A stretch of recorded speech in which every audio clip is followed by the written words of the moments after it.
Hi all welcome to our channel turning B S C. അപ്പം നമ്മളിന്ന് മറ്റൊരു SCRT ചാപ്റ്ററുമായിട്ടാണ് വന്നിട്ടുള്ളത്. ഇമ്പോർട്ടൻ്റ് ആയ ചാപ്റ്ററാണ് ബയോളജി. 7ാം ക്ലാസ്സിലെ ബയോളജിയിലെ ആസിഡുകളും ബേസുകളും എന്ന ചാപ്റ്ററാണ് നമ്മൾ പഠിക്കാൻ പോകുന്നത് അല്ലേ. പേരായിട്ട് മനസ്സിലായി. ഇമ്പോർട്ടൻസ് ആസിഡും ബേസും ആണ് ഇന്ന് നമ്മൾ പഠിക്കാനായിട്ട് പോകുന്നത്. അപ്പോൾ നമുക്കത് നന്നായിട്ട് ഇന്ന് പഠിക്കാം. ഓക്കെ, നമുക്കിതിൽ ഇമ്പോർട്ടൻ്റ് ആയ കുറച്ച് ബോക്സും പിന്നെ കുറച്ച് കാര്യങ്ങളൊക്കെ കൊടുത്തിട്ടുണ്ട്. നമുക്കത് മാത്രം പഠിച്ചാൽ മതി. കാരണം BSCക്ക് അതാണല്ലോ ചോദിക്കുന്നത്. ഓക്കെ, നമുക്ക് ഡീറ്റെയിൽ ആയിട്ടൊന്നും പഠിക്കണ്ട. ഓക്കെ, എക്സ്പെരിമെൻ്റ് അത് അങ്ങനെയൊന്നും ചെയ്ത് നമുക്ക് പഠിക്കേണ്ട ആവശ്യമില്ല. അപ്പോൾ നമുക്ക് ആദ്യം തന്നെ ഇവിടെ ഒരു ബോക്സ് കൊടുത്തിട്ടുണ്ട്, നമുക്ക് നോക്കാം. ശാസ്ത്ര പരീക്ഷണങ്ങൾ ചെയ്യാൻ ആവശ്യമായ പല സാമഗ്രികളും നിങ്ങൾക്ക് വീട്ടിൽ നിന്നും ചുറ്റുപാടിൽ നിന്നും ശേഖരിക്കാനാകും. അവ ശേഖരിച്ചു വെക്കുന്ന കിറ്റാണ് ശാസ്ത്ര കിറ്റ് എന്ന് പറയുന്നത്. സുതാര്യമായ ഗ്ലാസ് ടംബ്ലറുകൾ, പതിമുഖം വിട്ട് തിളപ്പിച്ച പിങ്ക് നിറമുള്ള വെള്ളം, വിനാഗിരി, പുളിവെള്ളം, നാരങ്ങാനീര്, ഉപ്പ്, ചാരം, ചുണ്ണാമ്പ്, അപ്പക്കാരം, മോര് തുടങ്ങിയ വസ്തുക്കളാണ് ഈ യൂണിറ്റുകളിൽ പരീക്ഷണങ്ങൾ ചെയ്യാനായ ശാസ്ത്ര കിറ്റിൽ കരുതേണ്ടത്. ഓരോ യൂണിറ്റ് പഠിക്കുമ്പോഴും അതുമായി ബന്ധപ്പെട്ട പരീക്ഷണങ്ങൾ നടത്താൻ ആവശ്യമായ സാമഗ്രികൾ ശേഖരിച്ച് നിങ്ങൾക്ക് കിറ്റ് വിപുലപ്പെടുത്താം. അപ്പോൾ ഇവിടെ ഒരു ശാസ്ത്ര കിറ്റിനെ പറ്റി ആണ് പറഞ്ഞത്. അതിൽ എന്തൊക്കെ സാധനങ്ങൾ വേണമെന്നാണ് പറഞ്ഞത്. ഓക്കെ, ഇവിടെ വേറൊരു ബോക്സ് കൊടുത്തിട്ടുണ്ട്. ലിറ്റ്മസ് പേപ്പർ അല്ലേ, നമ്മൾ കേട്ടിട്ടുണ്ടല്ലേ ലിറ്റ്മസ് പേപ്പർ. നമുക്കതൊന്ന് നോക്കാം. മരങ്ങളിലും പാറകളിലും മറ്റും പറ്റിപ്പിടിച്ച് വളരുന്ന സസ്യവിഭാഗമായ ചിലേനം ലൈക്കണുകളുടെ സത്തിൽ നിന്ന് നിർമ്മിക്കുന്ന ചായമാണ് ലിറ്റ്മസ്. ഇത് നിറമാറ്റം വഴി പദാർത്ഥങ്ങളുടെ സ്വഭാവം തിരിച്ചറിയാനായിട്ട് സഹായിക്കുന്നു. ലൈക്കണുകളുടെ സത്ത് കടലാസിൽ പുരട്ടി ലിറ്റ്മസ് പേപ്പറും വെള്ളത്തിൽ ലയിപ്പിച്ച് ലിറ്റ്മസ് ലായനിയും ഉണ്ടാക്കുന്നു. നീല, ചുവപ്പ് നിറങ്ങളിലുള്ള ലിറ്റ്മസ് പേപ്പറുകളും ലായനികളും സ്കൂൾ ലബോറട്ടറിയിൽ ലഭ്യമാണ് അല്ലേ. നമ്മളൊക്കെ ചെറിയ ക്ലാസ്സിലൊക്കെ നമ്മൾ ചെയ്തിട്ടുണ്ടല്ലേ, നീല litmus paper, red litmus paper ഒക്കെ അല്ലേ. ഓക്കെ, അപ്പോൾ ലിറ്റ്മസിനെ പറ്റിയാണ് നമ്മൾ പറഞ്ഞത്. ഓക്കെ, ഇനി നമ്മൾ പറയുന്നത് ആസിഡുകളും ബേസുകളുമാണ്. നമുക്ക് നോക്കാം. നീല ലിറ്റ്മസിനെ ചുവപ്പാക്കുന്ന പദാർത്ഥങ്ങളാണ് ആസിഡ്. ഇമ്പോർട്ടൻ്റ് ആണ്, ചോദിച്ചിട്ടുണ്ട് അല്ലേ. നമുക്കറിയാം നീല ലിറ്റ്മസിനെ റെഡാക്കും. അപ്പോൾ ബ്ലൂ റെഡ് ആവുന്നതാണ് ആസിഡുകൾ. ചുവപ്പ് ലിറ്റ്മസിനെ നീലയാക്കുന്ന പദാർത്ഥമാണ് ബേസ്. അപ്പോൾ നമ്മൾ ആസിഡും ബേസിനെ കുറിച്ചാണ് പറയുന്നത്. ഏതെങ്കിലും ഒരെണ്ണം പഠിക്കുക, ഒന്നെങ്കിൽ ആസിഡ് പഠിക്കുക അല്ലെങ്കിൽ ബേസ് പഠിക്കുക. രണ്ടും കൂടെ പഠിച്ചാൽ അത് മാറിപ്പോകും. അപ്പോൾ നമ്മൾ ആദ്യം നീല, ബ്ലൂ, ABC ആൽഫബറ്റിൽ ആദ്യം തുടങ്ങുന്ന B അല്ലേ. അപ്പോൾ B റെഡ് ആക്കുന്നു. അപ്പോൾ അത് പഠിക്കുക, അത് ആസിഡാന്ന് പഠിക്കുക. ഓക്കെ, കിട്ടിയോ? അതായത് ബ്ലൂ ലിറ്റ്മസിനെ റെഡ് ലിറ്റ്മസ് ആക്കുന്ന പദാർത്ഥമായ അതിനെയാണ് നമ്മൾ ആസിഡ് എന്ന് പറയുന്നത്. അത് വെച്ച് അത് പഠിക്കാം. ഇനി ഇൻ കേസ് അത് പഠിക്കാൻ പറ്റില്ലാത്തവരെന്താ പഠിക്കുന്നത്? റെഡിനെ ബ്ലൂ ആക്കുന്നു, തിരിച്ചല്ലേ. റെഡിനെ ബ്ലൂ ആക്കുന്നത് ബേസ്. അതിങ്ങനെ കണക്ട് ചെയ്യാം. ആറ് എന്ന് പറഞ്ഞാൽ റെഡ്, ബ്ലൂ, B, പിന്നെ അതെന്താണ് B തന്നെ. ബേസ് എന്ന് പറയുമ്പോൾ ബേസിൻ്റെ അകത്ത് ലെറ്റർ B അല്ല. അപ്പോൾ അത് വെച്ച് കണക്ട് ചെയ്യുക. റെഡിനെ ബ്ലൂ ആക്കുന്നു B തന്നെ. B അങ്ങനെ ഓർക്കുക. അതാകുമ്പോൾ റെഡ് ലിറ്റ്മസിനെ ബ്ലൂ ലിറ്റ്മസ് ആക്കുന്നത് ബേസ് ആണ്. ഓക്കെ, കിട്ടിയെന്ന് പ്രതീക്ഷിക്കുന്നു. ഇനി അല്ലെങ്കിൽ നേരെ തിരിച്ചു പഠിക്കുക. നീല ലിറ്റ്മസിനെ റെഡ് ആക്കുന്നു, നീല ലിറ്റ്മസിനെ ചുവപ്പ് പദാർത്ഥമാക്കുന്നത് ആസിഡാണ്. ഓക്കെ, അത് നിങ്ങളുടെ ആ ഒരു ഉചിതം പോലെ പഠിക്കുക. ഓക്കെ, ഇനി നമ്മൾ അടുത്തത് പറയുന്നതാണ് ഇൻഡിക്കേറ്റേഴ്സ് അഥവാ സൂചകങ്ങൾ. നമ്മൾ ഇതിനകത്ത് ഇമ്പോർട്ടൻ്റ് ആയ പോയിന്റ്സ് മാത്രമേ പറയുന്നുള്ളൂ കേട്ടോ. ഇനി ഇവിടെ കുറച്ച് എക്സ്പെരിമെൻ്റ് ഒക്കെ ചെമ്പരത്തി പൂവൊക്കെ വെച്ചിട്ട് നമ്മൾ കുഞ്ഞിലെ ചെയ്തല്ലേ, ഇങ്ങനെ ഉറച്ച് നോക്കി അല്ലേ, അങ്ങനെ അത് കളർ മാറ്റുന്നതൊക്കെ പറയുന്നുണ്ട്. പക്ഷേ അത് നമുക്ക് വേണ്ട. അപ്പോൾ നമുക്ക് ഇനി സൂചകങ്ങൾ പഠിക്കാം. ഓക്കെ, നിറം മാറ്റത്തിലൂടെ ആസിഡിനെയും ബേസിനെയും തിരിച്ചറിയാൻ സഹായിക്കുന്ന പദാർത്ഥങ്ങളാണ് സൂചകങ്ങൾ അഥവാ ഇൻഡിക്കേറ്റേഴ്സ്. അപ്പം നിറം മാറ്റത്തിലൂടെ അല്ലേ, നിറം മാറുമ്പോൾ നമുക്കറിയാം ലിറ്റ്മസ് അത് ഒന്നുകിൽ അത് ആസിഡായിരിക്കും അല്ലെങ്കിൽ അത് ബേസ് ആയിരിക്കും. അതിനെ നമുക്ക് തിരിച്ചറിയാനായിട്ട് സഹായിക്കുന്ന പദാർത്ഥമാണ് ഇതെന്ന് പറയുന്നത് സൂചകങ്ങൾ അഥവാ ഇൻഡിക്കേറ്റേഴ്സ് എന്ന് പറയുന്നത്. ലിറ്റ്മസ് പേപ്പർ ഒരു സൂചകമാണ്. അപ്പോൾ നമ്മൾ അതിന് ഉപയോഗിക്കുന്ന സൂചകമായിട്ട് ഉപയോഗിക്കുന്ന എന്താണ്? ലിറ്റ്മസ് പേപ്പർ അല്ലേ. ലിറ്റ്മസ് പേപ്പറിലല്ലേ നമ്മൾ തേക്കുന്നത്. അപ്പോൾ അതാണ് നമ്മുടെ സൂചകം എന്ന് പറയുന്നത്. ഓക്കെ, അപ്പോൾ ലിറ്റ്മസ് പേപ്പർ എന്ന് പറയുന്നത് ഒരു സൂചകങ്ങളാണ്. ഓക്കെ, ഇനി മറ്റ് സൂചകങ്ങളും ഉണ്ട്. നമ്മുടെ ലാബിലൊക്കെയുള്ള ലബോറട്ടറിയിലൊക്കെയുള്ള മറ്റ് സൂചകങ്ങൾ നമുക്ക് ജസ്റ്റ് ഒന്ന് നോക്കാം. നിങ്ങൾ പരിചയപ്പെട്ട നീല, ചുവപ്പ് ലിറ്റ്മസ് പേപ്പറുകൾക്ക് പുറമെ ലബോറട്ടറിയിൽ സാധാരണ ഉപയോഗിക്കുന്ന 2 സൂചകങ്ങളാണ് ഫിനോഫ്താലിനും മീഥൈൽ ഓറഞ്ചും. അത് രണ്ടെന്ന് പറയുന്നത് എന്താണ്? അതും സൂചകങ്ങൾ തന്നെയാണ്. ഫിനോഫ്താലിനും മീഥൈൽ ഓറഞ്ച് എന്ന് പറയുന്നത് എന്താണ്? അവിടെ പിക്ചറൊക്കെ കൊടുത്തിട്ടുണ്ട്. ഇതെന്ന് പറയുന്നത് രണ്ടും എന്താണ്? സൂചകങ്ങൾ തന്നെയാണ്. ഫിനോഫ്താലിൻ്റെ 2-3 തുള്ളികൾ നാം പരിചയപ്പെട്ട ആസിഡ് ബേസ് സ്വഭാവമുള്ള ദ്രാവകങ്ങളിൽ ചേർത്ത് നിറമാറ്റം നിരീക്ഷിക്കും. അപ്പം ഇവിടെ വീണ്ടും ഒരു എക്സ്പെരിമെൻ്റ് ആണ് കൊടുത്തത്. ഇതുപോലെ മീഥൈൽ ഓറഞ്ചിൻ്റെ 2-3 തുള്ളികളും ഒരു ദ്രാവകത്തിൽ ചേർത്ത് നിറമാറ്റം മതി. എന്നിട്ട് ആ നിറമാറ്റം ഇവിടെ എഴുതാനൊക്കെയാണ് പറയുന്നത്. ഓക്കെ, ഇനിയാണ് സാർവിക സൂചകം അഥവാ യൂണിവേഴ്സൽ ഇൻഡിക്കേറ്റർ. ഇതും ചോദിച്ചിട്ടുണ്ടേ. സാർവിക സൂചകം അഥവാ യൂണിവേഴ്സൽ ഇൻഡിക്കേറ്റേഴ്സ് ഒരേ സമയം ആസിഡിനെയും ബേസിനെയും തിരിച്ചറിയാൻ ഉപയോഗിക്കുന്ന ഒരു സൂചകമാണ് സാർവിക സൂചകം. യൂണിവേഴ്സൽ എന്നല്ല പറഞ്ഞത്. അപ്പോൾ ആ പേരിൽ നിന്ന് കണക്ട് ചെയ്യുക. ഒരേ സമയം ആസിഡിനെയും ബേസിനെയും തിരിച്ചറിയാൻ ഉപയോഗിക്കുന്നു. ഒന്നെങ്കിൽ ആസിഡ് അല്ലെങ്കിൽ ബേസ്, അങ്ങനെയല്ല, രണ്ടിനെ നമുക്ക് തിരിച്ചറിയാനായിട്ട് കഴിയുന്നു. എന്ത് വെച്ചിട്ട്? ഈ സാർവിക സൂചകം വെച്ചിട്ട്. പല സൂചകങ്ങളുടെയും ഒരു മിശ്രിതമാണ് ഇതെന്ന് പറയുന്നത്. ഇതിൻ്റെ ഏതാനും തുള്ളി ആസിഡുകളോ ബേസുകളോ ചേർക്കുമ്പോൾ അവയുടെ സ്വഭാവം തീവ്രതയും അനുസരിച്ച് പല നിറങ്ങൾ ലഭിക്കുന്നു. കുപ്പിക്ക് പുറത്തുള്ള കളർ ചാർട്ടുമായി താരതമ്യം ചെയ്ത് ദ്രാവകത്തിന്റെ സ്വഭാവം തീവ്രതയും നമുക്ക് കണ്ടെത്താനായിട്ട് സാധിക്കും. അതാണ് ഇവിടെ പറഞ്ഞു വെക്കുന്നത്. ഓക്കെ, അപ്പം യൂണിവേഴ്സൽ ഇൻഡിക്കേറ്റേഴ്സ് അഥവാ സാർവിക സൂചകമാണ് നമ്മൾ പറഞ്ഞത്. അതെന്താ പറയുക, ഒരേ സമയം ആസിഡിന്റെ ഗുണവും കാണിക്കും, അതേപോലെ തന്നെ ബേസിന്റെ ഗുണവും കാണിക്കും എന്നാണ് പറയുന്നത്. ഓക്കെ, ഇനി നമ്മൾ പറയുന്നത് നീല ലിറ്റ്മസിനെ ചുവപ്പാക്കും. നമ്മൾ പറഞ്ഞല്ലേ ബ്ലൂവിനെ റെഡ് ആക്കുന്നു. അതെന്ന് പറയുന്നത് ആസിഡാണല്ലേ. അപ്പം നമുക്ക് നോക്കാം. ഓറഞ്ച് നീര്, കഞ്ഞിവെള്ളം, കട്ടൻ ചായ, ഇരുമ്പൻ പുളിനീര്, മുന്തിരി നീര്, തക്കാളി നീര്, തേങ്ങാവെള്ളം. ഇത് ഇത് നീല ലിറ്റ്മസിനെ ചുവപ്പാക്കാൻ കഴിയുന്നവ ഏതെല്ലാമാണെന്ന് പറഞ്ഞിരിക്കുന്നതൊക്കെ. ഓറഞ്ച് നീര്, കഞ്ഞിവെള്ളം, കട്ടൻ ചായ, ഇരുമ്പൻ പുളിനീര്, മുന്തിരി നീര്, തക്കാളി നീര്, തേങ്ങാവെള്ളം. ഇതൊക്കെ എന്താണ് നീല ലിറ്റ്മസിനെ ചുവപ്പാക്കുന്നു. ഇനി നമുക്ക് പേരിന് പിന്നിൽ പുളിരുചി എന്നതിന് ലാറ്റിൻ ഭാഷയിൽ അസിഡസ് എന്നാണ് പറയുക അല്ലേ. അസിഡസ്, ഇതിൽ നിന്നാണ് ആസിഡ് എന്ന പദം അല്ലേ. നമ്മൾ പഠിച്ചിട്ടുണ്ട് ആസിഡിന് എന്താണ് പുളിരുചിയാണെന്ന് നമ്മൾ പഠിച്ചിട്ടുണ്ട് അല്ലേ. ആസിഡിന് പുളിരുചിയാണ് ചോദിച്ചിട്ടുണ്ട്. ആസിഡിന് പുളിരുചിയാണ് പഠിക്കണം കേട്ടോ. ആസിഡിന് പുളിരുചിയാണ്. ഓക്കെ, നമ്മൾ ഇതിനകത്ത് ഇമ്പോർട്ടൻ്റ് ആയ കാര്യങ്ങൾ പറയുന്നതുകൊണ്ടാണ് ഇങ്ങനെ പറയുന്നത് കേട്ടോ. ഓരോ പോയിന്റ്സ് ആയിട്ട് ഞാൻ എടുത്ത് പറയുന്നത്. ഭക്ഷ്യവസ്തുക്കളിലെ ആസിഡുകളാണ് ഇനി നമ്മൾ പഠിക്കാനായിട്ട് പോകുന്നത്. ഭക്ഷ്യവസ്തുക്കളിലെ ആസിഡുകൾ. പുളിരുചിയുള്ള ഭക്ഷ്യവസ്തുക്കളിലെല്ലാം ചില ആസിഡുകൾ അടങ്ങിയിട്ടുണ്ട് അല്ലേ. പുളിരുചി നമുക്കറിയാം, നമ്മൾ പുളി കഴിക്കാറുണ്ട്. അങ്ങനെ പുളിരുചിയുള്ള ഒരുപാട് സാധനങ്ങളല്ലേ നമ്മൾ കഴിക്കാറുണ്ട്. അതിലൊക്കെ എന്താണ് കുറച്ചൊക്കെ ആസിഡ് ഉണ്ട്. ഇവിടെ തന്നെ പുളി കാണിച്ചിട്ടുണ്ട് അല്ലേ. നമുക്ക് അല്ലേ കാണുമ്പോൾ തന്നെ വയൽവെള്ളം വരും അല്ലേ. ഓക്കെ, മിക്ക പഴങ്ങളിലും ഒന്നിലധികം ആസിഡുകൾ അടങ്ങിയിട്ടുണ്ട്. ഭക്ഷ്യവസ്തുക്കൾ പ്രധാനമായി അടങ്ങിയിട്ടുള്ള ചില ആസിഡുകളാണ് ഇനി നമ്മൾ നോക്കാൻ പോകുന്നത്. ഇമ്പോർട്ടൻ്റ് ആണ്. ഇത് കണ്ടപ്പോൾ മനസ്സിലായല്ലോ. ഈ സാധനം എപ്പോഴും ചോദിക്കുന്നതാണ്, നമുക്ക് മാറിപ്പോകും. മോര്, തൈര്, ലാക്റ്റിക് ആസിഡ്. നമുക്കറിയാം പാലെന്ന് പറയുമ്പോൾ ലാക്റ്റിക് ആസിഡ് അല്ലേ. കുട്ടികൾക്കൊക്കെ നമ്മൾ കുഞ്ഞി പിള്ളേർക്കൊക്കെ അല്ലേ പാല് നമ്മൾ ലാക്റ്റിക് ആസിഡ് എന്നാണ് പറയുന്നത് അല്ലേ. ലാക്ടോ കലാമിൻ അങ്ങനെയൊക്കെ ആ ഒരു ഇത് വെച്ചിട്ട് ലാക്റ്റിക് ആസിഡ്. ഓക്കെ, മോര്, തൈര്. അപ്പം പാലിൽ നിന്നാണല്ലോ ഈ തൈരും മോരൊക്കെ ഉണ്ടാകുന്നത്. അപ്പോൾ അത് വെച്ച് കണക്ട് ചെയ്യുക ലാക്റ്റിക് ആസിഡ്. ഇനി അടുത്താണ് വിനാഗിരി അസറ്റിക് ആസിഡ്. വിനാഗിരി എന്ന് പറയുന്നത് അസറ്റിക് ആസിഡ്. നാരങ്ങ അല്ലേ സിട്രിക് ആസിഡ്. നമുക്കറിയാം നാരങ്ങ എന്ന് പറയുന്നത് സിട്രിക് ആസിഡ്. വാളൻപുളിയുടെ ഇംഗ്ലീഷാണ് ടാമറിൻ്റെ അല്ലേ. വാളൻപുളി ടാമറിൻ്റെ. അപ്പോൾ അത് വെച്ചിട്ട് ടാർട്ടാർക്ക് കണക്ട് ചെയ്യുക. ആപ്പിളൊക്കെ കടകളിലൊക്കെ ഇങ്ങനെ ഫ്രണ്ടിൽ പച്ചക്കറി അല്ലെ പഴക്കടയിലൊക്കെ ഇങ്ങനെ മാല പോലെ അല്ലേ ഇങ്ങനെ തൂക്കിയിടാൻ ഇങ്ങനെ കോർത്ത് അങ്ങനെ ഓർക്കുക. Apple malic acid. ഓക്കെ, നെല്ലിക്ക അസ്കോർബിക് ആസിഡ്. തക്കാളി ഓക്സാലിക് ആസിഡ്. ഓക്കെ, കണക്ട് ചെയ്ത് പഠിക്കുക. മോര്, തൈരെന്ന് കേൾക്കുമ്പോൾ പാല്, മോര്, അതൊക്കെ കേൾക്കുമ്പോൾ ലാക്റ്റിക് അത് ഓർക്കുക. Lactic acid. വിനാഗിരി എന്ന് പറയുന്ന അസറ്റിക് ആസിഡ്. നാരങ്ങ സിട്രിക് ആസിഡ്. വാളൻപുളി ടാർട്ടാറിക്. Apple malic. നെല്ലിക്ക അസ്കോർബിക്. തക്കാളി ഓക്സാലിക്. ഓക്കെ, ഒന്നും കൂടെ പറയാം. മോര്, തൈര് ലാക്റ്റിക്, വിനാഗിരി അസറ്റിക് ആസിഡ്, നാരങ്ങ സിട്രിക് ആസിഡ്, വാളൻപുള്ളി ടാർട്ടാറിക്, ആപ്പിൾ മാലിക്, നെല്ലിക്ക അസ്കോർബിക്, തക്കാളി ഓക്സാലിക്. ഇത് SCRT കൊടുത്തിട്ടുണ്ടെങ്കിൽ മിനിമം നമ്മൾ ഇത്രയെങ്കിലും പഠിക്കണം. ഓക്കെ, ഇത് SCRTയിലുള്ളതുകൊണ്ട് ഉറപ്പായിട്ടും പഠിക്കണം. Okay, നെല്ലിക്കയിലും acid. നെല്ലിക്കയിൽ ധാരാളം വിറ്റാമിൻ സി അടങ്ങിയിട്ടുണ്ട്. നമ്മൾ പറഞ്ഞിട്ടില്ലേ ഫ്രഷ് ഫുഡ് വിറ്റാമിൻ എന്നറിയപ്പെടുന്ന സിയിൽ പെടുന്നതാണ് നാരങ്ങ, നെല്ലിക്ക, ഓറഞ്ചൊക്കെ അല്ലേ. നെല്ലിക്കയിൽ എന്താണ് വിറ്റാമിൻ സി ധാരാളമായിട്ട് അടങ്ങിയിട്ടുണ്ട്. വിറ്റാമിൻ സി എന്നത് അസ്കോർബിക് ആസിഡാണ് അല്ലേ. വിറ്റാമിൻ സി നമ്മൾ അറിയപ്പെടുന്നതാണ് അസ്കോർബിക് ആസിഡ്. ഇതിൻ്റെ സാന്നിധ്യമാണ് നെല്ലിക്ക് പുളിരുചി നൽകുന്നത്. അപ്പോൾ അസ്കോർബിക് ആസിഡിൻ്റെ സാന്നിധ്യമാണ് ഇത് പറയുന്നത് നെല്ലിക്കയ്ക്ക് ഒരു പുളിയുണ്ടല്ലേ. നമ്മളൊന്ന് കടിച്ച് കഴിയുമ്പോൾ നമുക്കൊരു നമ്മുടെ ഒരു പുളി വരും. അതെന്ന് പറയുന്നത് നെല്ലിക്കയിലുള്ള അസ്കോർബിക് ആസിഡിൻ്റെ സാന്നിധ്യമാണ്. ഓക്കെ, ഒന്നും കൂടെ നമുക്കൊന്ന് പറയാം.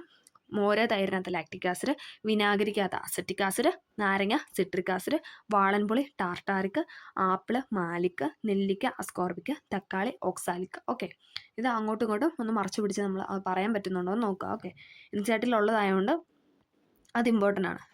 പാലിൽ നിന്ന് ഉൽപ്പാദിപ്പിക്കുന്ന ഒരു ഭക്ഷ്യോൽപ്പന്നമാണ് തൈര്. തൈരിന് പുളിരുചി നൽകുന്നത് നമ്മൾ പറഞ്ഞല്ലേ എന്താണ് ലാക്റ്റിക് ആസിഡ്. പുളിരുചി ആസിഡിൻ്റെ സാന്നിധ്യത്തെയാണ് സൂചിപ്പിക്കുന്നത്. പാല് തൈരാകുമ്പോൾ എങ്ങനെയാണ് അതിന് ആസിഡ് സ്വഭാവം വരുന്നത്? പാലിനെ തൈരാക്കി മാറ്റാൻ തിളപ്പിച്ചാറിയ പാലിൽ അല്പം തൈര് ഒഴിക്കാറില്ല അല്ലേ. നമ്മുടെയൊക്കെ വീട്ടിൽ അല്ലേ പണ്ടൊക്കെ എന്താണ് ഒഴിച്ചാണ് നമ്മൾ തൈര് ഉണ്ടാക്കിയിട്ടുള്ളത്. തൈരിൽ ലാക്ടോ ബാസിലസ് എന്ന ബാക്ടീരിയ അടങ്ങിയിട്ടുണ്ട്. അപ്പോൾ ബാക്ടീരിയ മുഖേനയാണ് എന്തെന്ന് പറയുന്നത് ഈ പാല് തൈരാകുന്നത്. നമ്മൾ ബാക്ടീരിയയുടെ ആ ഒരു ആദ്യത്തെ തരത്ത രോഗങ്ങൾ എന്നൊരു ചാപ്റ്ററിനകത്തൊക്കെ പറഞ്ഞിട്ടുണ്ടായിരുന്നല്ലേ. അതായത് ബാക്ടീരിയ വെച്ച് നമ്മൾ ഫുഡൊക്കെ നമുക്ക് അപ്പമൊക്കെ പുളിക്കുന്നു അങ്ങനെയൊക്കെ എന്ന് പറയുന്നത് ബാക്ടീരിയ മൂലമാണ്. ഓക്കെ, തൈരിൽ ബാസിലസ് എന്ന ബാക്ടീരിയ അടങ്ങിയിട്ടുണ്ട്. ഇവ പാലിൽ നിന്ന് പോഷണം നടത്തുന്നതിൻ്റെ ഫലമായി ഉണ്ടാകുന്ന ലാക്റ്റിക് ആസിഡാണ് തൈരിന് പുളിരുചി നൽകുന്നത്. ഓക്കെ, ലബോറട്ടറികളിലെ ആസിഡുകളും ബേസുകളാണ് നമ്മൾ പറയുന്നത്. ലബോറട്ടറികളിലെ ആസിഡുകളും ബേസുകളും. ഭക്ഷ്യവസ്തുക്കൾ അടങ്ങിയ ആസിഡുകൾ വീര്യം കുറഞ്ഞവയാണ്. എന്നാൽ ലബോറട്ടറികളിൽ സാധാരണ ഉപയോഗിക്കുന്ന ചില ആസിഡുകളും ബേസുകളും വീര്യം കൂടിയവയാണ്. ലബോറട്ടറികളിൽ ഉപയോഗിക്കുന്ന ചില ആസിഡുകളും ബേസുകളും പരിചയപ്പെടാം. നമുക്ക് നോക്കാം. ഹൈഡ്രോക്ലോറിക് ആസിഡ്, കാൽസ്യം ഹൈഡ്രോക്സൈഡ്, ചുണ്ണാമ്പ്. അതിൻ്റെ ബേസ് എന്ന് പറയുന്നത് ചോദിച്ചിട്ടുണ്ട് കാൽസ്യം ഹൈഡ്രോക്സൈഡ്. ഇനി അടുത്താണ് nitric acid, sodium hydroxide, sulphuric acid, acetic acid. ഇതെന്നൊക്കെ പറയുന്ന ആസിഡാണ്. നമ്മൾ പഠിക്കുന്ന ആസിഡാണ് hydrochloric acid, nitric acid, sulphuric acid, acetic acid. ബേസുകൾ എന്ന് പറയുന്നതാണ് കാൽസ്യം ഹൈഡ്രോക്സൈഡ്, ചുണ്ണാമ്പ്, അത് ബേസിലാണ് പെടുന്നത് കേട്ടോ. ബേസ് എന്ന് പറഞ്ഞാൽ calcium hydroxide, sodium hydroxide, potassium hydroxide. ഇതിലെല്ലാം ഒരു ഹൈഡ്രോ വന്നിട്ടുണ്ടല്ലേ, അത് വെച്ച് കണക്ട് ചെയ്യുക. അതെന്ന് പറയുന്നതെല്ലാം ബേസാണ്. Calcium hydroxide, sodium hydroxide, potassium hydroxide. ഇനി ജസ്റ്റ് ആസിഡ് എന്ന് പറയുന്ന എല്ലാ ആസിഡായിരിക്കും. Hydrochloric acid, nitric acid, sulphuric acid, citric acid, acetic acid, ഇതൊക്കെ എന്ന് പറയുന്ന ആസിഡുകളായിരിക്കും. ആസിഡ് വീണ് കണ്ണിന് പരിക്കേറ്റു. ആനയ്ക്ക് ഒരു പത്രക്കട്ടി കല കൊടുത്തിരിക്കുന്നത്. ആസിഡ് തെറിച്ചു വീണ റബ്ബർ ടാപ്പിംഗ് തൊഴിലാളികൾക്ക് കണ്ണിന് പൊള്ളലേറ്റു. റബ്ബർ പാൽ കട്ടിയാകാൻ ഉപയോഗിക്കുന്ന ഫോർമിക് ആസിഡിൻ്റെ ടിൻ തുറന്നപ്പോഴുണ്ടായതായിരുന്നു അപകടം. ഓക്കെ, അപ്പോൾ എന്താണ് അതെന്ന് പറയുന്നത് ഭയങ്കര ഒരു മാരകമായൊരു ഇതാണല്ലേ. വാർത്ത ശ്രദ്ധിച്ചല്ലോ, രാസവസ്തുക്കൾ പലതും അപകടകാരികളാണ്. എങ്കിലും വിവിധ വ്യാവസായിക ആവശ്യങ്ങൾക്കും പരീക്ഷണ ആവശ്യങ്ങൾക്കും അവ നമുക്ക് ഉപയോഗിക്കേണ്ടി വരും. രാസവസ്തുക്കൾ കൈകാര്യം ചെയ്യുമ്പോൾ അപകടങ്ങൾ ഒഴിവാക്കാൻ നാം എന്തെല്ലാം ശ്രദ്ധിക്കണം? ശരീരഭാഗങ്ങളിൽ വീഴാതെ നോക്കണം. കൈകൊണ്ട് തൊടാൻ പാടില്ല. മണത്ത് നോക്കാൻ പാടില്ല. രുചിച്ച് നോക്കരുത്. കുപ്പിയിൽ നിന്ന് എടുക്കാൻ ഡ്രോപ്പർ ഉപയോഗിക്കണം. ടെസ്റ്റ് ട്യൂബ് പിടിക്കാൻ ഹോൾഡർ ഉപയോഗിക്കുക. അപ്പോൾ അതിൻ്റെ നമ്മൾ ശ്രദ്ധിക്കേണ്ട കുറച്ച് കാര്യങ്ങളൊക്കെയാണ് പറഞ്ഞത്. ആസിഡ് വീണാൽ വീര്യം കൂടിയ ആസിഡുകൾക്ക് ജലാംശം വലിച്ചെടുക്കാനും താപം പുറത്തുവിടാനും കഴിവുണ്ട്. അവ ശരീരത്തിൽ വീണാൽ പൊള്ളലുണ്ടാകുന്നു. പൊള്ളലേറ്റ ഭാഗത്ത് തണുത്ത വെള്ളം കുറേ സമയം ഒഴിക്കുകയാണ് ഇതിന് പ്രഥമ ശുശ്രൂഷ. പ്രഥമ ശുശ്രൂഷയാണ് പറഞ്ഞത്. പൊള്ളൽ ഗുരുതരമാണെങ്കിൽ ആശുപത്രിയിൽ കൊണ്ടുപോകണം. ഉറുമ്പ് കടിക്കുമ്പോൾ നമുക്കറിയാം ഉറുമ്പ് കടിക്കുമ്പോൾ നമുക്ക് ഭയങ്കര നമ്മുടെ ശരീരത്തിൽ ഒരു ഫോമിക് ആസിഡ് ഉണ്ടാവുമെന്നാണ് പറയുന്നത്. ഉറുമ്പിൻ്റെ ശരീരത്തിൽ ഫോമിക് ആസിഡ് ഉണ്ട്. ഉറുമ്പ് കടിക്കുമ്പോൾ ആ ആസിഡ് നമ്മുടെ ശരീരത്തിലേക്ക് പ്രവേശിക്കുന്നത്. അതായത് ഉറുമ്പ് കടിക്കുമ്പോൾ എന്താണ് അവരുടെ ആ ഫോമിക് ആസിഡ് നമ്മുടെ ശരീരത്തിലേക്ക് കയറണം. ഇത് ശരീര കോശങ്ങളുമായി പ്രവർത്തിക്കുന്നതാണ് ഉറുമ്പ് കടിക്കുമ്പോൾ വേദന കാരണം. പെട്ടെന്ന് നമുക്കൊരു കുട്ടി വേദന ഉണ്ടാവും അതിന് കാരണം എന്താണ്? ആ ഫോർമിക് ആസിഡ് നമ്മുടെ ശരീരത്തോട്ട് കയറുന്നതാണ്. ഓക്കെ, ഇനി ഇവിടെ ഒരു ബോക്സ് കൊടുത്തിട്ടുണ്ട്. അധിക വായനയൊക്കെ എന്നുള്ളത് നമുക്ക് ജസ്റ്റ് ഒന്ന് നോക്കാം. ആമാശയത്തിൻ്റെ ഒരു പിക്ചർ കൊടുത്തിട്ടുണ്ട്. ശരീരത്തിലും ആസിഡ്, നമ്മുടെ ശരീരത്തിനുള്ളിൽ ആസിഡ് ഉണ്ടല്ലേ, നമുക്ക് നോക്കാം. നാം കഴിക്കുന്ന ആഹാരത്തിൻ്റെ ദഹനത്തെ സഹായിക്കാനായി എന്താണ് നമ്മുടെ ആമാശയത്തിൽ നമ്മുടെ സ്tomachൽ എന്താണ് HCl ഉണ്ടല്ലേ, ഹൈഡ്രോക്ലോറിക് ആസിഡ് ഉൽപ്പാദിപ്പിക്കപ്പെടുന്നുണ്ട്. ചിലർ ഇതിൻ്റെ ഉൽപ്പാദനം കൂടുന്നതിൻ്റെ ഫലമായി ഉണ്ടാകുന്ന രോഗാവസ്ഥയാണ് അസിഡിറ്റി. നമ്മൾ പറയല്ലോ വല്ലാത്ത അസിഡിറ്റിയാണ് എന്ന് പറയുന്നത് എന്താണ്? ഇത് കൂടുമ്പോൾ നമ്മുടെ സ്റ്റൊമക്കിൽ ഇത് കൂടുമ്പോൾ ഉള്ള രോഗാവസ്ഥയാണ് നമ്മൾ അസിഡിറ്റി എന്ന് പറയുന്നത്. ആമാശയത്തിനുള്ളിലെ നീറ്റില്, നെഞ്ചിരിച്ചില്, പുളിച്ചു തികട്ടൽ, മലബന്ധം എന്നിവ അസിഡിറ്റിയുടെ ലക്ഷണങ്ങളാണ്. ആസിഡിനെ നിർവീര്യമാക്കുന്ന അന്റാസിഡുകൾ എന്നറിയപ്പെടുന്ന മരുന്നുകളാണ് ഡോക്ടർമാർ ഇതിന് പരിഹാരമായി നിർദ്ദേശിക്കുന്നത്. നമുക്കറിയാം അസിഡിറ്റി മൂലം നമ്മൾ ചെല്ലുമ്പോൾ ഒരു റോസ് കളറിലുള്ള ഒരു കുപ്പി നമുക്ക് തരാറുണ്ട് അന്റാസിഡ് നമുക്ക് തരാറുണ്ട് കുടിക്കാനായിട്ട് അപ്പോൾ ആ അസിഡിറ്റി ഒന്ന് ബാലൻസ് ചെയ്യാൻ വേണ്ടിയിട്ടാണ് ആ ഒരു ഇത് നമുക്ക് തരുന്നത്. ഓക്കെ, ഇനി അടുത്താണ് ആസിഡുകളും ലോഹങ്ങളും. ഇതൊക്കെ നമുക്ക് അറിയാവുന്ന കാര്യമുണ്ട് കേട്ടോ, ഇച്ചിരി സ്പീഡിൽ പോകുന്നത്. ഓക്കെ, അപ്പോൾ വീഡിയോയ്ക്ക് അധികം ലെങ്ത് ഉണ്ടാവില്ല, നിങ്ങൾക്ക് പഠിക്കാനും എളുപ്പമാവും. ഓക്കെ, ആസിഡുകളുടെ 2 സവിശേഷതകളാണ് നമ്മൾ തിരിച്ചറിഞ്ഞത്. മറ്റൊരു സവിശേഷത കൂടി പരീക്ഷണങ്ങളിലൂടെ കണ്ടെത്താം. മഗ്നീഷ്യം റിബൺ വായുവിൽ കത്തിക്കുന്ന പരീക്ഷണം മുൻ ക്ലാസ്സിൽ ചെയ്തിട്ടുണ്ടല്ലോ. ഇരുമ്പ്, ചെമ്പ് എന്നിവ മറ്റൊരു ലോഹമാണ് മഗ്നീഷ്യം. അപ്പം നമ്മൾ പറയുന്നത് ഇനി എന്താണ്? ആസിഡും ലോഹങ്ങളുമാണ്. ഇവിടെ ഒരു ബോക്സ് കൊടുത്തിട്ട് നമുക്ക് നോക്കാം. ആസിഡുകൾ ലോഹങ്ങളുമായി പ്രവർത്തിക്കുമ്പോൾ ഹൈഡ്രജൻ ഉണ്ടാകുന്നു. കത്തുന്ന വാതകമാണ് ഹൈഡ്രജൻ. ചോദിച്ചിട്ടുണ്ട് ആസിഡ് പ്ലസ് ലോഹം ചേരുമ്പോൾ എന്താണ് ഉണ്ടാകുന്നത്? ഹൈഡ്രജൻ, ഓക്സിജൻ, നൈട്രജൻ എന്നൊക്കെ പറഞ്ഞിട്ട് നമുക്കിങ്ങനെ ഇത് തരും, ഓപ്ഷൻസ് തരും. ആസിഡുകൾ ലോഹങ്ങളുമായി പ്രവർത്തിക്കുമ്പോൾ ഹൈഡ്രജൻ ആണ് ഉണ്ടാകുന്നത്. ഹൈഡ്രജൻ്റെ മറ്റൊരു സവിശേഷതയാണ് കത്തുന്ന വാതകം എന്നാണ് ഹൈഡ്രജൻ അറിയപ്പെടുന്നത്. കത്തുന്ന വാതകം. കത്താൻ സഹായിക്കുന്നത് ഓക്സിജൻ കത്തുന്ന വാതകം എന്ന് പറയുന്നത് ഹൈഡ്രജനും കത്താൻ സഹായിക്കുന്ന ഓക്സിജൻ ആണല്ലേ, നമുക്കറിയാം ഓക്കെ, ആസിഡുകൾ ലോഹങ്ങളുമായി പ്രവർത്തിക്കുമ്പോൾ എന്താണ് ഉണ്ടാകുന്നത്? ഹൈഡ്രജൻ ആണ് ഉണ്ടാകുന്നത്. കത്തുന്ന വാതകമാണ് ഇതെന്ന് പറഞ്ഞാൽ ഹൈഡ്രജൻ ഫ്യൂച്ചർ ഫ്യൂവൽ എന്നൊക്കെ അറിയപ്പെടുന്നു ഓക്കെ, ഇനി ഇവിടെ ഹൈഡ്രജൻ കൊടുത്തിട്ട് കുറച്ച് കാര്യങ്ങളൊക്കെ ഒരു ബോക്സ് കൊടുത്തിട്ട് നമുക്ക് നോക്കാം. ഹൈഡ്രജൻ കണ്ടെത്തിയത് ആരാ? Henry Cavendish. നമുക്കറിയാം എപ്പോഴും PYK ആയിട്ട് ചോദിക്കുന്ന ഹൈഡ്രജൻ കണ്ടെത്തിയത് ഹെൻറി കാവൻഡിഷ്. ആ ഹാ വെച്ച് കണക്ട് ചെയ്യുക. അറിയില്ലാത്തവർക്കാണ് പറഞ്ഞത്. ഓക്കെ, ഹൈഡ്രജൻ്റെ ഹായും ഹെൻറി നമ്മൾ ഹായല്ലേ അക്ഷരമായിട്ട് എഴുതുമ്പോൾ ഹായല്ലേ തുടങ്ങുന്നത്. ഓക്കെ, ഹൈഡ്രജൻ കണ്ടെത്തിയത് ഹെൻറി കാവൻഡിഷ് എന്ന ബ്രിട്ടീഷ് ശാസ്ത്രജ്ഞനാണ്. ഏറ്റവും ഭാരം കുറഞ്ഞ വാതകമാണ് ഹൈഡ്രജൻ. നമുക്കറിയാം ഏറ്റവും ഭാരം കുറഞ്ഞ വാതകമാണ്. അതിനാൽ ഹൈഡ്രജൻ നിറച്ച ബലൂണുകൾ ഉയർന്നു പോകും നമുക്കറിയാം ഹൈഡ്രജൻ ബലൂണൊക്കെ ഇങ്ങനെ കയ്യിൽ നിന്ന് അങ്ങനെ പോയി കഴിഞ്ഞാൽ അത് ഒറ്റ പോക്കാൻ പോകും റോക്കറ്റുകളിൽ ഇന്ധനമായി ഹൈഡ്രജൻ ഉപയോഗിക്കുന്നു. ചോദിച്ചിട്ടുണ്ട് റോക്കറ്റുകളിൽ ഇന്ധനമായിട്ട് ഉപയോഗിക്കുന്ന എന്താണ്? ഹൈഡ്രജൻ ഫ്യൂവലാണ് ഹൈഡ്രജൻ ഇന്ധനമായി ഉപയോഗിക്കുന്ന മോട്ടോർ വാഹനങ്ങൾ ഇന്ന് നിലവിലുണ്ട്. 2023 സെപ്റ്റംബറിൽ ന്യൂഡൽഹിയിൽ പരീക്ഷണാർത്ഥം ഒരു ഹൈഡ്രജൻ ബസ് നിരത്തിലിറക്കി കഴിഞ്ഞു. ജലം ഉൽപ്പാദിപ്പിക്കുന്ന എന്നാണ് ഹൈഡ്രജൻ എന്ന പദത്തിന്റെ അർത്ഥം? നമുക്കറിയാം ജലം, അത് ചോദിച്ചിട്ടുണ്ട്. ജലം ഉൽപ്പാദിപ്പിക്കുന്ന എന്ന അർത്ഥം വരുന്ന എലമെന്റ് ഏതാണെന്ന് ചോദിച്ചിട്ടുണ്ട്. ഏതാണ്? ഹൈഡ്രജൻ ആണ്. ജലം ഉൽപ്പാദിപ്പിക്കുന്ന എന്ന അർത്ഥം വരുന്ന എലമെന്റാണ് ഹൈഡ്രജൻ. ഹൈഡ്രജൻ ഓക്സിജനുമായി പ്രവർത്തിച്ചാൽ ജലം ഉണ്ടാകും H2O. അതിനകത്ത് ഹൈഡ്രജൻ, 2 ഹൈഡ്രജനും ഒരു ഓക്സിജനായിട്ടും ആണല്ലോ അപ്പോൾ എന്താണ്? നമുക്ക് ജലം ഉണ്ടാകുന്നു. ഹൈഡ്രജനും ഓക്സിജനും ചേരുമ്പോൾ എന്താണ്? ജലം ഉണ്ടാകുന്നു. ജലത്തെ വിഘടിപ്പിച്ച ഹൈഡ്രജനും ഓക്സിജനും ആക്കാം. ജലത്തെ നമ്മൾ അല്ലേ, ജലത്തെ നമുക്ക് കട്ട് ചെയ്ത് എന്താണ് ഹൈഡ്രജൻ ആക്കാം, അതേപോലെ തന്നെ ഓക്സിജൻ ആക്കാം. ഭാവിയുടെ ഊർജ്ജ വാഗ്ദാനമാണ് ഹൈഡ്രജൻ അല്ലേ, നമ്മൾ പറഞ്ഞു ഫ്യൂച്ചർ ഫ്യൂവൽ എന്നാണ് ഹൈഡ്രജൻ അറിയപ്പെടുന്നത്. അപ്പോൾ ഹൈഡ്രജൻ കണ്ടെത്തിയത് ഹെൻറി കാവൻഡിഷ്. പിന്നെ എന്താണ് ഏറ്റവും ഭാരം കുറഞ്ഞ വാതകമാണ് അതല്ലേ, നമ്മളിപ്പോൾ ഹൈഡ്രജൻ ബലൂണൊക്കെയാണ് അത് ഉയർന്നു പോകും. പിന്നെ റോക്കറ്റുകളിൽ ഇന്ധനമായിട്ടല്ലേ, അതായത് റോക്കറ്റിലെ ഫ്യൂവലായിട്ട് ഉപയോഗിക്കുന്ന ഹൈഡ്രജൻ ആണ്. പിന്നെന്താണ് 2020 സെപ്റ്റംബറിൽ ന്യൂഡൽഹിയിൽ ഒരു പരീക്ഷണാർത്ഥം എന്താണ് ഹൈഡ്രജൻ ബസ് നിരത്തിലിറക്കി. പിന്നെ ജലം ഉൽപ്പാദിപ്പിക്കുന്ന എന്നാണ് അർത്ഥം പറയുന്നത്. ജലത്തെ വിഘടിപ്പിച്ച് നമുക്ക് ഹൈഡ്രജനും കിട്ടും, ഓക്സിജനും കിട്ടും, പിന്നെ ഫ്യൂച്ചർ ഫ്യൂവൽ എന്നറിയപ്പെടുന്നു. ഓക്കെ, ക്ലിയർ ആയെന്ന് പ്രതീക്ഷിക്കുന്നു. ഈ ബോക്സിലുള്ള എല്ലാ കാര്യങ്ങളും ചോദിച്ചിട്ടുണ്ട്. അതിൽ ഏറ്റവും കൂടുതൽ ചോദിച്ചിട്ടുള്ള ഏതാണെന്ന് വെച്ച് കഴിഞ്ഞാൽ ഹൈഡ്രജൻ കണ്ടെത്തിയതാണ് ഹെൻറി കാവൻഡിഷ്. പിന്നെ അതേപോലെ തന്നെ ഹൈഡ്രജനും ഓക്സിജനും ചേർന്ന് നമുക്ക് ജലം ഉണ്ടാവുന്നു കിട്ടുന്നു. പിന്നെ നമ്മൾ പറഞ്ഞായിരുന്നു ആസിഡുമായിട്ട്, ഇവിടെ പറഞ്ഞാൽ ഈ ബോക്സിൽ പറഞ്ഞെന്തായിരുന്നു, ആസിഡുകൾ ലോഹങ്ങളുമായി പ്രവർത്തിക്കുമ്പോൾ നമുക്ക് ഹൈഡ്രജൻ ഉണ്ടാകുന്നു, കത്തുന്ന വാതകമാണ് ഹൈഡ്രജൻ. ഇത്രയും കാര്യങ്ങൾ ഹൈഡ്രജനെ പറ്റി PYQ ചോദിച്ചിട്ടുണ്ട്. ഓക്കെ, അതുകൊണ്ടാണ് റിപ്പീറ്റ് ചെയ്ത് വീണ്ടും വീണ്ടും പറഞ്ഞത്. ഓക്കെ, ഇനി ഈ ബോക്സും കൂടെ പറഞ്ഞാൽ നമുക്ക് ഈ ചാപ്റ്റർ തീർക്കാം. പിന്നെ കുറച്ച് എക്സ്പെരിമെൻ്റ് ഒക്കെയാണ് പറയുന്നത്, അതൊന്നും നമുക്ക് ആവശ്യമില്ല. ഓക്കെ, നമുക്ക് നോക്കാം. ബേസ് ഉപയോഗം എന്ന് പറഞ്ഞിട്ടൊരു ബോക്സ് കൊടുത്തിട്ടുണ്ട്. കാൽസ്യം ഹൈഡ്രോക്സൈഡ് നമ്മൾ ബേസായിട്ട് ഉപയോഗിച്ചാൽ നമുക്ക് അതെന്ന് പറയുന്നത് ഗ്ലാസ് നിർമ്മാണത്തിനും മണ്ണിൻ്റെ അസിഡിറ്റി കുറയ്ക്കാനൊക്കെ കാൽസ്യം ഹൈഡ്രോക്സൈഡ് എന്ന ബേസ് ഉപയോഗിക്കാനായിട്ട് പറ്റും. അതായത് ഗ്ലാസിൻ്റെ നിർമ്മാണം, മണ്ണിൻ്റെ അസിഡിറ്റി കുറയ്ക്കാനൊക്കെ നമ്മൾ കാൽസ്യം ഹൈഡ്രോക്സൈഡ് ആണ് ബേസായിട്ട് ഉപയോഗിക്കുന്നത്. ഇത് ചോദിച്ചിട്ടുണ്ട്, പക്ഷെ നമുക്ക് പഠിക്കാൻ കുറച്ച് പാടുള്ള കാര്യങ്ങളാണ്, അപ്പോൾ റിപ്പീറ്റ് ചെയ്ത് വായിക്കുക. ഓക്കെ, ബോക്സ് ഒക്കെ ആയതുകൊണ്ട് തന്നെ SCERTയിലെ ബോക്സ് എന്ന് പറയുന്നത് ഭയങ്കര ഇമ്പോർട്ടൻ്റ് ആണ് ചാപ്റ്ററുകളിൽ. അപ്പോൾ അതുകൊണ്ട് അത് മാക്സിമം നമ്മൾ അത് പഠിക്കാതെ പോകരുത്. ഓക്കെ, അപ്പം ഗ്ലാസ് നിർമ്മാണം, മണ്ണിൻ്റെ അസിഡിറ്റി കുറയ്ക്കാനൊക്കെ നമ്മൾ കാൽസ്യം ഹൈഡ്രോക്സൈഡ് ഉപയോഗിക്കും. പിന്നെ എന്താണ്, സോപ്പ്, പേപ്പർ, റയോൺ എന്നിവ ഉണ്ടാക്കാനായിട്ട് നമ്മൾ സോഡിയം ഹൈഡ്രോക്സൈഡ് ആണ് ഉപയോഗിക്കുന്നത്. സോപ്പ് എന്ന് ഉദ്ദേശിക്കുന്നത് നമ്മൾ ആ ഒരു സോപ്പാണ്.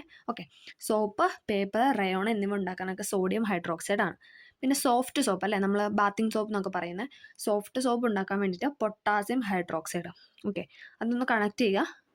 പൊട്ടൻ കുളിച്ചു അല്ലേ, ഇങ്ങനെ വേറെ എവിടെ നിന്നോ കേട്ടൊരു കോഡാണ്, പൊട്ടൻ കുളിച്ചു. അപ്പോൾ നമ്മൾ കുളിക്കാനൊക്കെ ബാത്തിങ് സോപ്പ് അല്ലേ, അതെന്ന് പറഞ്ഞാൽ സോഫ്റ്റ് സോപ്പാണ് അല്ലേ, അലക്കുന്ന സോപ്പാണോ അല്ലേ, കാരം കൂടിയ സോപ്പ് അല്ലല്ലോ നമ്മൾ കുളിക്കാനായിട്ട് യൂസ് ചെയ്യുന്നത്. ഓക്കെ, അത് വെച്ച് കണക്ട് ചെയ്യുക. പൊട്ടൻ കുളിച്ചു എന്ന് കണക്ട് ചെയ്ത് സോഫ്റ്റ് സോപ്പ് എന്ന് പറയുന്നത് പൊട്ടാസ്യം ഹൈഡ്രോക്സൈഡ് ആണ്. ഇനി സോപ്പ്, നോർമൽ ആയിട്ടുള്ള അലക്കുന്ന സോപ്പൊക്കെ ആണെങ്കിൽ സോഡിയം ഹൈഡ്രോക്സൈഡ് ആണ്. അപ്പോൾ ആ രണ്ടെണ്ണം കണക്ട് ചെയ്യാൻ പറ്റിയില്ലേ. ഓക്കെ, ഇനി അടുത്തത് മരുന്നുകളിലൊക്കെ ഉപയോഗിക്കുന്ന അലൂമിനിയം ഹൈഡ്രോക്സൈഡ്, മഗ്നീഷ്യം ഹൈഡ്രോക്സൈഡ് അല്ലേ, നമ്മുടെ ഇപ്പോൾ ഏതെങ്കിലും ഒരു മെഡിസിനൊക്കെ എടുത്ത AL അല്ലെ MG എന്നൊക്കെ പറഞ്ഞാലേ നമുക്കറിയത്തില്ല ഇതിൻ്റെ ഇതൊക്കെ എന്താ. അപ്പോൾ അങ്ങനെയൊക്കെ പറഞ്ഞിട്ട് നമുക്ക് മരുന്നുകളിലൊക്കെ കാണാനായിട്ട് സാധിക്കും. അപ്പോൾ അത് വെച്ചിട്ട് ജസ്റ്റ് ഒന്ന് കണക്ട് ചെയ്ത് ഞാൻ ജസ്റ്റ് ഓർക്കാനായിട്ടൊരു കോഡ് പറഞ്ഞതേ ഉള്ളൂ. ഓക്കെ, അങ്ങനെ കണക്ട് ചെയ്യും. ഒന്നും കൂടെ പറയാം. ഗ്ലാസ് നിർമ്മാണം, മണ്ണിൻ്റെ അസിഡിറ്റി കുറയ്ക്കാൻ നമ്മൾ ബേസായിട്ട് കാൽസ്യം ഹൈഡ്രോക്സൈഡ് ഉപയോഗിക്കും. സോപ്പ്, പേപ്പർ, റയോൺ ഉണ്ടാക്കാൻ വേണ്ടിയിട്ട് സോഡിയം ഹൈഡ്രോക്സൈഡ് ഉപയോഗിക്കും. സോഫ്റ്റ് സോപ്പ് അഥവാ ബാത്തിങ് സോപ്പ് എന്നൊക്കെ പറയാം, അതൊക്കെ ഉണ്ടാക്കാനായിട്ട് നമ്മൾ പൊട്ടാസ്യം ഹൈഡ്രോക്സൈഡ് ഉപയോഗിക്കും. മരുന്നുകളിൽ അലൂമിനിയം ഹൈഡ്രോക്സൈഡും മഗ്നീഷ്യം ഹൈഡ്രോക്സൈഡാണ് ഉപയോഗിക്കുന്നത്. ഇതെങ്ങനെയാണെന്ന് പറഞ്ഞാൽ ചേരുംപടി ചേർക്കാനായിട്ട് തരുന്നത്. ഓക്കെ, കാൽസ്യം ഹൈഡ്രോക്സൈഡ് ഏത് നിർമ്മാണം, പിന്നെ സോഡിയം ഹൈഡ്രോക്സൈഡ് നിർമ്മാണം. അപ്പോൾ അങ്ങനെ ചേരുംപടി ചേർക്കാനായിട്ട് കൂടുതലും കണ്ടിട്ടുള്ളത്. ഓക്കെ, അപ്പം ഇത്രയാണ് ഈ ചാപ്റ്ററിലുള്ളത്. പിന്നെ കുറച്ച് കാര്യങ്ങൾ, കുറച്ച് സോപ്പ് നിർമ്മിക്കുന്ന അങ്ങനത്തെ ഘടകങ്ങളൊക്കെ എന്തൊക്കെയാണ് ആ ഒരു എക്സ്പെരിമെൻ്റ് ആയിട്ടാണ് കൊടുത്തിരിക്കുന്നത്, അതൊന്നും നമുക്ക് നോക്കാനായിട്ടില്ല. കാരണം ഇമ്പോർട്ടൻ്റ് ആയ കാര്യങ്ങൾ പറഞ്ഞാൽ മതിയല്ലോ. ഓക്കെ, അപ്പം ഈ ക്ലാസ് ഇത്രയേ ഉള്ളൂ. എല്ലാവർക്കും ഇഷ്ടമായി. ആസിഡും ബേസും ആണ് നമ്മൾ പറഞ്ഞത്. അപ്പം എല്ലാവർക്കും ഹെൽപ്ഫുൾ ആയെന്ന് വിചാരിക്കുന്നു. തീർച്ചയായും ലൈക്ക് ചെയ്ത് സപ്പോർട്ട് ചെയ്യണം. ഇഷ്ടമായെങ്കിൽ തീർച്ചയായും ലൈക്ക് ചെയ്യണം. ഓക്കെ, അതോടൊപ്പം എന്തെങ്കിലും ഡൗട്ടോ കാര്യങ്ങളോ ഉണ്ടെങ്കിൽ കമൻറ്റായി രേഖപ്പെടുത്താനും മറക്കണ്ട. Okay, thank